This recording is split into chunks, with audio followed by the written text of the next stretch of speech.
আসসালামু আলাইকুম, চলে আসলাম নতুন একটা ভিডিও নিয়ে। এখানে আমি দুধ চা বানিয়ে নিচ্ছিলাম। আসলে দুধ চা অনেকে অনেক রকমভাবে বানায়, আমি এভাবেই বানাই। প্রথমে রং চা জাল দিয়ে তারপরে দুধের মধ্যে জাস্ট চাটা দিয়ে দিই। তো এটা আমি দুধ চা জালে রেখে চলে গেছিলাম। দিগন্ত বাইরে থেকে নাস্তা নিয়ে এসেছিলো। এখানে ছিল পরোটা, সবজি টিকিয়া আর হচ্ছে মুরগির শিক।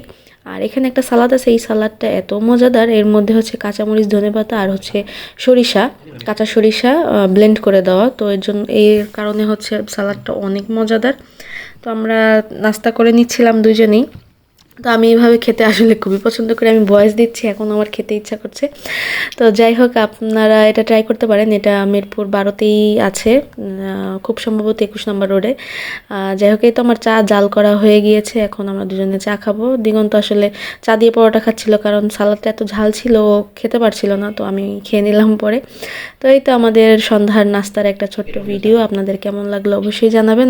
আর আপনারা আজকে নাস্তায় কে কী খেয়েছেন সেটা কমেন্টে জানাতে ভুলবেন না। থ্যাংক ইউ সবাইকে।